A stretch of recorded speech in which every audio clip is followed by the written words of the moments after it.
ئێرە گوندی جدێدەیە لە سنووری حەمرین بەوتەی دانیشتوانەکەی شەوی هەینی ڕابردوو سرەیەکی حەشدی شەعبی لە گوندەکانی حەفرێ و لوقم لە سنووری سلێمانبەگ چوونەتە گوندەکە و سێ کرێکاری کێڵگەی بەخێوکردنی پەلەوەر و چوار شوانی عەرەبی سونەیان بریندار کردووە و کەسێکیانیش لەگەڵ خۆیان بردووە. دەشڵێن ئەو چەکدارانە دوو محاویلەی کارەبای گوندەکەیان سوتاندووە و دوو محاویلەی دیکەشیان بردووە. والله من اجوا هذول الحشد اجوا راسا صاحوني جيت عليهم کە حەشدی شعبی هاتن منیان بان کرد و کە ڕۆشتم دەستیان کرد بە لێدان و قسەی ناشیان پێوتم دەستیان کرد بە تەقاکردن ئەوەش بۆ هۆی سوتانی محاویلەی کارەبا و زیانی زۆرمان بەرکەوت تا ئێستاش نازانین هۆکارەکە چی بووە کە چەکدارانی حەشدی شعبی بەو شێوەیە مامەڵەیان کردووە. يعني هاي مو حالة هذه هيك يسوون بينا.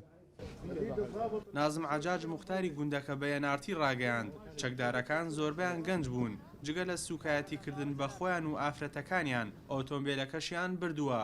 بیانوش ئەوە بووە کە بەو ئۆتۆمبیلە بۆمبی چێنرا و لە سنوورەکانی حەشدی شعبیدا دانراوە کە بەدەیان کیلۆمەتر لە گوندەکەوە دوورن. داهمتنا قوة من الحشد الشعبي مقرها بقرية حفرية تابعة لناحية سليمان بيك. هێزێکی حەشدی شعبی هەڵیان کوتایە سەرمان لە گوندی حەفریە کە سەر بە سلێمانبەگە. چەکدارەکان کە هەڵیان کوتایە سەرمان زۆربیان گەنج بوون و لیان داین و ئۆتۆمبیلەکەی منیان برد و قسەی ناشیان پێوتین وتیشان نابێ بە هیچ شێوەیەک دەنگ هەڵبڕن. يطلبون الهويات اللي عنده يدقون محاسبة ما عنده شيء يقر. بەرپرسانی پێشمەرگە لە کاتی بەسەرکردنەوەی گوندەکەدا باسییان لەوە کرد کە لەسەر ئەو ڕووداوە داوای ڕوونکردنەوە لە فەرماندەکانی حەشدی شعبی کردووە.